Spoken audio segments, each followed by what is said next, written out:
to see you after all this time. Charles, do turn to the side so I may cut your silhouette. Head up, please. Up. Miss Elizabeth's sister Jane spoke very fondly of you and Mr. Gardner. Did you take her with you to London each spring? Will you keep your mouth closed, Charles? Yes, we rather thought we might see you there at the start of the year.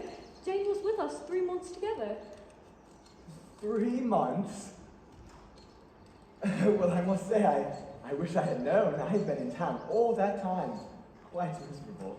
You miserable?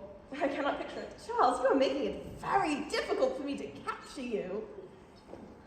Just as Darcy, I was all out of sorts. From the 26th of November when we were all dancing together in Netherfield. It is above 8 months, 243 days to be exact. Please tell me, how is your sister? I dare say she has been counting the days as you have, Mr. Bingley. And is she still at Pemberley? For I thought she might have some other attachments in the country by this time. No, she's at home.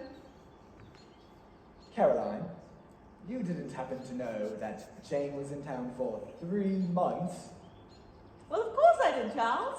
I'm sure that I told you. No, you did not. I'm certain that I did tell you. But there's so much going on in town, so many people coming and going, perhaps you forgot. I most certainly did not forget, for if I had known, I would have called upon her. Darcy, did you happen to know about this? Darcy! Lower your voice, Charles. Excuse me, miss, but this arrived for you. Excuse me, I've had a letter from my sister. It must be lovely to have a sister.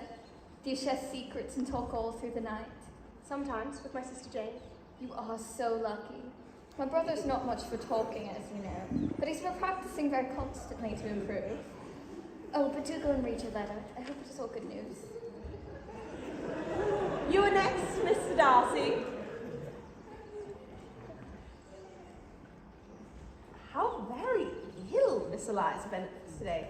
She has grown so brown and coarse I should not have known her again. I see no other alteration in her being rather tanned, no miraculous consequence of travelling in the summer. I believe I remember a time when you found her rather pretty. Yes, but that was only when I first knew her. Oh, yes. Now I consider her one of the most handsomest women of my acquaintance. I beg your pardon, but I must leave you. We have not an instant to lose. What has happened? I've had a letter from my sister. It's terrible news. Good God, what is the matter? It cannot be concealed. My youngest sister, Lydia, has run away, thrown herself into the power of Mr. Wickham. And what has been done? What has been attempted to recover? My father has gone to look for them, but he has found no trace, and Jane has written to me at once to return home. You must go at once. We shall not detain you.